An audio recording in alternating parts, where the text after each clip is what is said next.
Praise the Lord. സ്നേഹമുള്ളവരെ, നമ്മുടെ എല്ലാ കഷ്ടതയ്ക്കും പ്രതിഫലമുണ്ട്.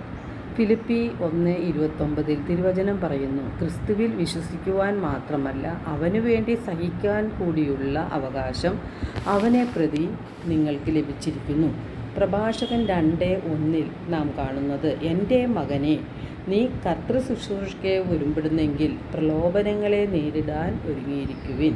ഇപ്പോൾ ദൈവകരങ്ങളിൽ നിന്ന് നന്മ സ്വീകരിച്ച നമുക്ക് തിന്മ സ്വീകരിക്കാൻ എന്തിനാണ് നാം മടിക്കുന്നതെന്ന് ജോബിൻ്റെ പുസ്തകം 2-ാം അധ്യായം 10 നമ്മോട് ചോദിക്കുന്നുണ്ട്. 1 യോഹന്നാൻ 2:6 തിരുവചനം പറയുന്നു, അവനിൽ വിശ്വസിക്കുന്നു എന്ന് പറയുന്നവൻ അവൻ നടന്ന അതേ വഴിയിലൂടെ നടക്കേണ്ടിയിരിക്കുന്നു. ഈ ലോകത്തിൽ സഹനങ്ങളും കഷ്ടപ്പാടുകളും ദുഃഖങ്ങളും ഒക്കെ ഉണ്ടാകും. ദൈവമറിയാതെ നമ്മുടെ ജീവിതത്തിൽ ഒന്നും തന്നെ സംഭവിക്കുന്നില്ല. നമ്മുടെ സഹനങ്ങൾക്ക് വലിയ വിലയാണ് ഉള്ളത്. പ്രാർത്ഥിക്കുന്നവർക്കും പ്രാർത്ഥിക്കാതിരിക്കുന്നവർക്കും സഹനങ്ങൾ ഉണ്ടാകും. അപ്പോൾ നാം ചിന്തിക്കും, പ്രാർത്ഥിക്കാതിരിക്കുന്നതല്ലേ നല്ലത് എന്ന്. എന്നാൽ നാം പ്രാർത്ഥിക്കുമ്പോൾ വളരെയേറെ ഗുണങ്ങൾ നമുക്കുണ്ട്. പ്രാർത്ഥിക്കുമ്പോൾ നമ്മുടെ മനോഭാവങ്ങളിൽ മാറ്റം വരുന്നു. സഹനങ്ങളെ എങ്ങനെ നേരിടണം എന്നുള്ള ഒരു കാഴ്ചപ്പാട് നമുക്ക് ലഭിക്കുന്നു.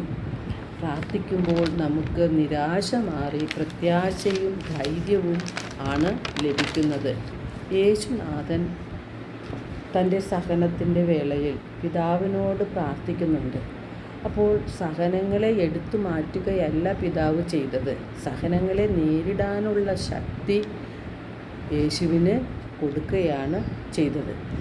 ദൈവം തൻ്റെ ആത്മാവിനെ അയച്ച് ശക്തിപ്പെടുത്തുകയാണ് ചെയ്തത്. ഇതുപോലെ നാം പ്രാർത്ഥിക്കുമ്പോൾ നമ്മുടെ സഹനങ്ങളെ നേരിടുവാൻ ആവശ്യമായ ധൈര്യവും അതുപോലെ ശക്തിയും ദൈവം നമുക്ക് നൽകും.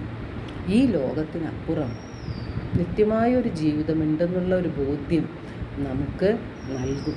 റോമ 8:28 തിരുവചനം പറയുന്നു, ദൈവത്തെ സ്നേഹിക്കുന്നവർക്ക് അവിടുന്ന് സകലവും നന്മയ്ക്കായി പരിണമിപ്പിക്കുന്നു.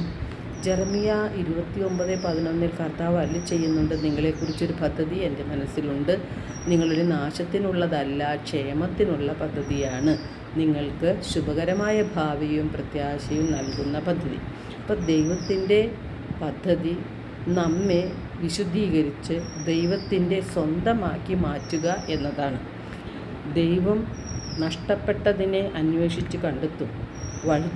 വഴിതെറ്റിപ്പോയതിനെ കർത്താവ് തിരികെ കൊണ്ടുവരും. മുറിവേറ്റതിനെ ദൈവം വെച്ചു കെട്ടുകയും ചെയ്യും.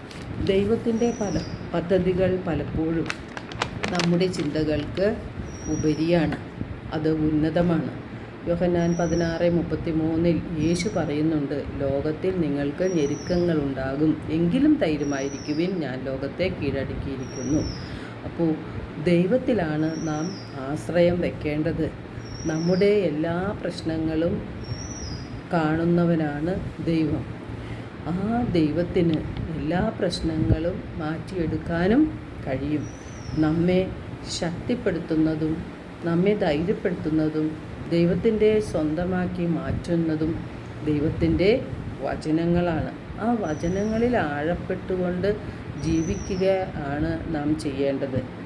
അപ്പോൾ പ്രത്യാശയോടെ മുന്നോട്ട് ജീവിതത്തെ നയിക്കുക എന്നുള്ളത് നമ്മുടെ ആവശ്യമാണ്. കാരണം നമ്മുടെ പൗരത്വം ഈ ഭൂമിയിലല്ല, നമ്മുടെ പൗരത്വം സ്വർഗത്തിലാണ്. അതിന് അർഹതമായ രീതിയിൽ നാം ഈ ഭൂമിയിൽ ജീവിക്കണം. എല്ലാവർക്കും ഒരു നല്ല ദിനം ആശംസിക്കുന്നു. ദൈവം നമ്മെ ഓരോരുത്തരെയും സമൃദ്ധമായി അനുഗ്രഹിക്കട്ടെ.